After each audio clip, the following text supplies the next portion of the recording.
My name is Christina. Standing in my empty living room, the silence is deafening. The walls, freshly painted in colors of my choosing, seem to echo the newfound peace in my heart.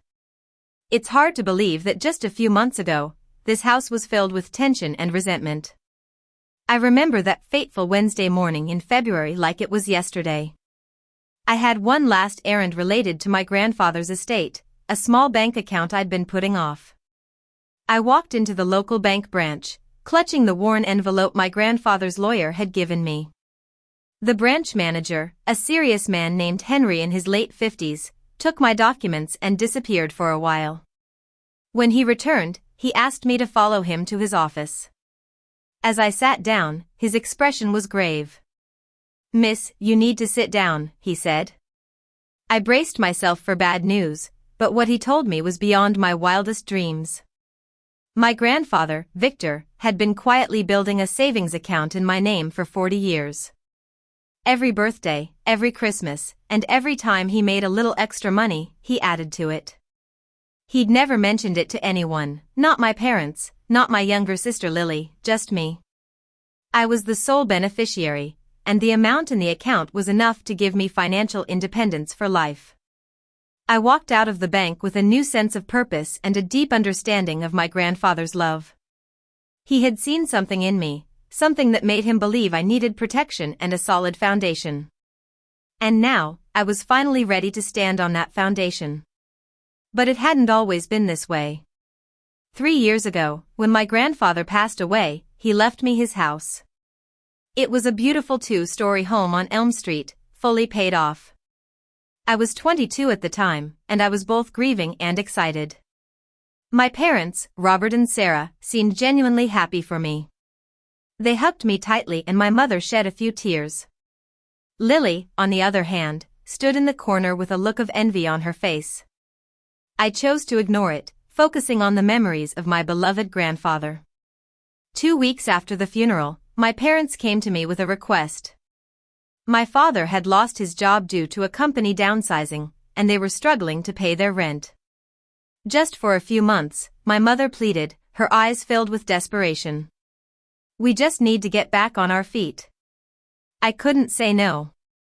They were my parents, after all. At first, it was okay. But as time went on, things started to change. My father began to act as if the house was his.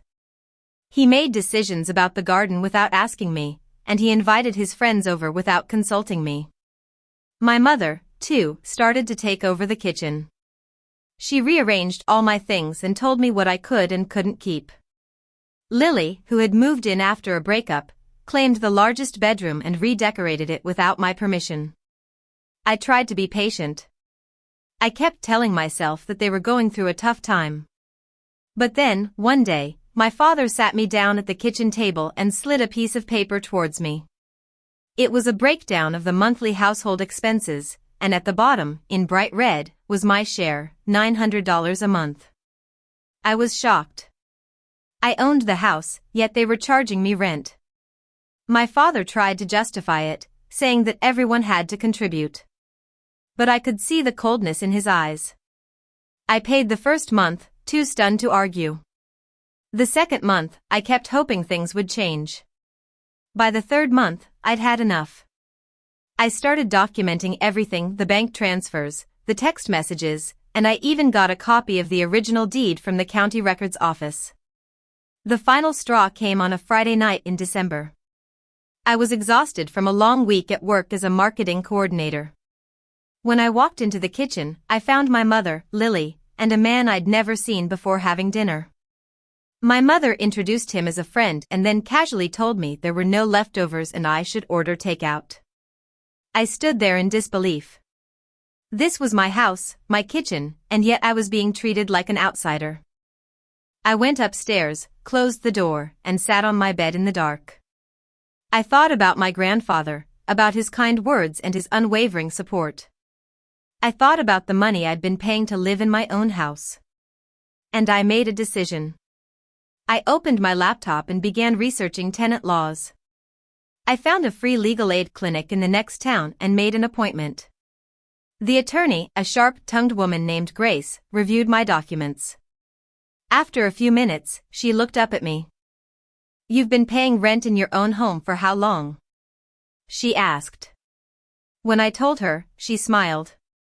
"This creates a paper trail that works in your favor," she said. Grace drafted a formal notice of eviction on my behalf. It was a 60-day notice, sent via certified mail and hand-delivered. I drove home that day with the envelope on my passenger seat, feeling a mix of trepidation and determination. I didn't give it to my father right away. I spent a few days second-guessing myself. Maybe I was being too harsh. Maybe families were supposed to work this way. But then, one morning, I received a text from my father asking me to pay for a new cable package he'd upgraded without telling me. That was it. I walked downstairs, placed the envelope in front of my father without a word, and watched as his face turned pale. The next few weeks were hell. My mother stopped speaking to me, and my father called me ungrateful. Lily sent me angry texts, saying I was ruining the family. But I didn't break. I knew I was doing the right thing. And now, here I am. The 60-day notice has expired, and my parents and Lily are gone. They left without saying goodbye, and Lily took a few of my things, but I didn't care. I changed the locks, repainted the rooms, and put a photo of my grandfather on the mantel. Some nights, as I sit in the quiet of my house, I think about my grandfather's words. A good heart deserves a good foundation. He knew what he was doing when he left me this house and that savings account. He gave me the strength to stand up for myself, and I'll always be grateful for that.